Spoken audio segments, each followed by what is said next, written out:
Hey, hello everybody. It's me, Gerald, here in Portland, Oregon again.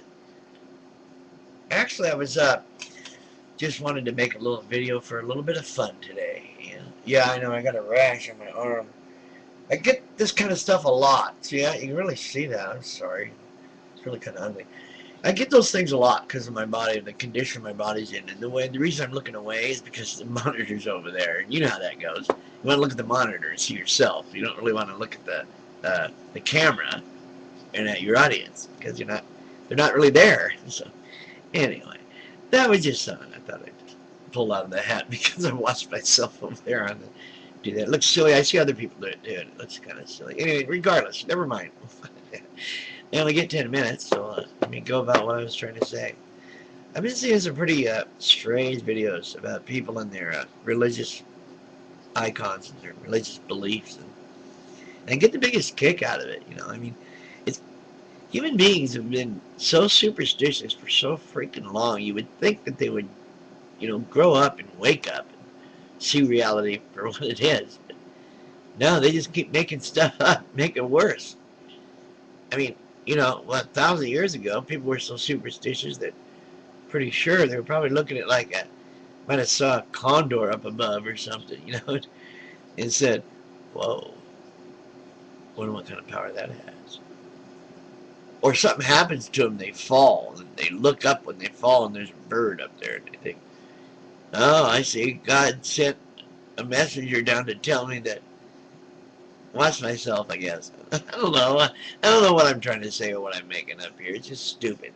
Religion is stupid, so it's hard to make up stuff to make it look stupid. You don't have to really. Read Leviticus. If your brother basically blasphemes and says that your God isn't real, that it's imaginary or whatever he wants to say, or that he has another God that he wants you to take a look at or whatever, that's blasphemy, according to ludicrous Leviticus. According to ludicrous Leviticus, uh, you're supposed to take your brother down to the village border, stone him to death with your neighbors, and then hang him up out there to let everybody else know that evil doesn't reign in here. What? Or how about, but, I mean, if you really want to follow your religion, follow your religion. If you really think the Bible is real, then abide by it.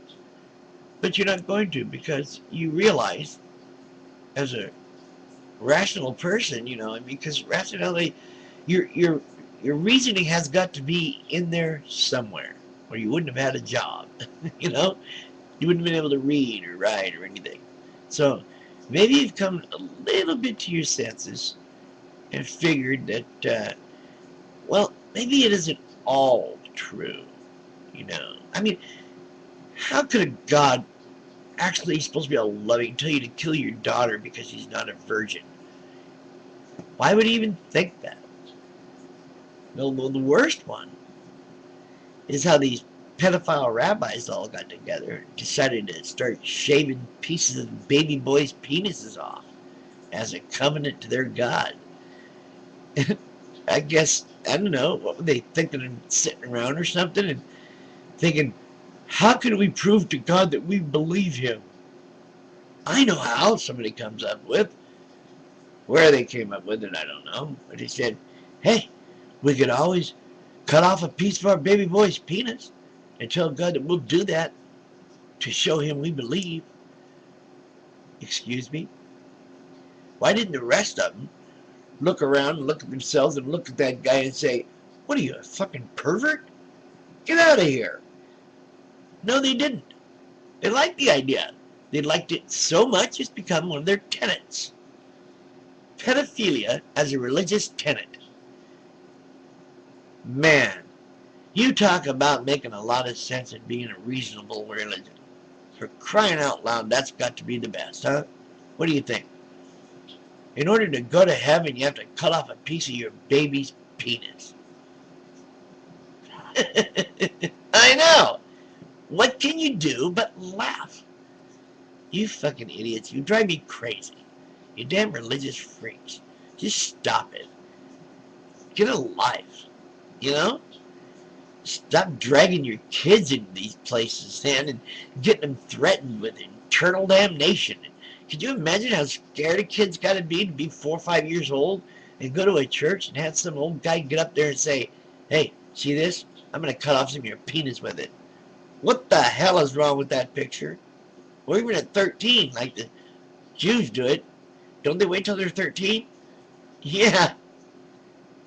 No, they don't. They do it when they're a baby, I guess. I'm not even sure. It doesn't matter. No matter when they do it. It's just stupid. They should... You know the worst part about it? There are still people out here that are actually atheists. That still think the circumcision has some kind of a medical necessity to it. Like it's a medicinal thing. Like if you don't take that sheath off your penis, you're going to have cancer. There's people that think that. Where the opposite is actually true. If you go harming the skin like that and you harm somebody's penis, a sensitive area like that with 40,000 nerve receptors for pleasure that you're going to cut off, you're going to get cancer if you start screwing with that. Not if you leave it alone and wash it every day like you're supposed to, you dumbasses. Geez, what do you think the foreskin's for? Your body has produced it as an added measure of guard for your penis head. Because your penis is important. It's a reproductive organ. It's got to be protected. If it isn't stimulated right, it's not going to ejaculate. If it doesn't ejaculate, you're not going to have pregnancy. So if you cut your foreskin off, you're losing about 40,000 points of pleasure. Yeah. On your regular penis head itself, there's only about 4,000. It's that foreskin around it. It's real sensitive after it folds down. Oh yeah, I don't know. I'm not circumcised. That's right. And my dick grows about 5 times its regular size. Because it comes out of its little sheath just clean as you please. Nothing like it. I've never heard a woman say to me, you got a dog stick. Just some atheist guy said that to me here on, I think it was YouTube. Maybe it was over in Classmates. I'm not sure where, but he said he was an atheist, and then he just had his baby boy's penis circumcised because he didn't want him to get cancer or smegma. Yeah, I know. I was amazed. I said, you actually, wait a minute. You're an atheist. Don't you realize that that is strictly a religious tenet? It has nothing to do with medicine? You didn't know that? Oh no, that's not true. It's medicinal. It'll keep you from getting cancer of the penis and schmegma. What? No. Schmegma is from having dirty penis, you dumbass. That's people that don't wash it and they get that gunk in there. It's dust and all the other stuff that's in the body, around the body. You dumb. You people are too funny. I'm done with all that. I hope you all listened up because see, it's just, if you get some rationality and you get your life in a real way, if you get it looking at things in reality without deities in your head telling you you're going to burn forever, trust me, you'll live a lot easier, a lot more comfortable. And this is how I'm going to sign off.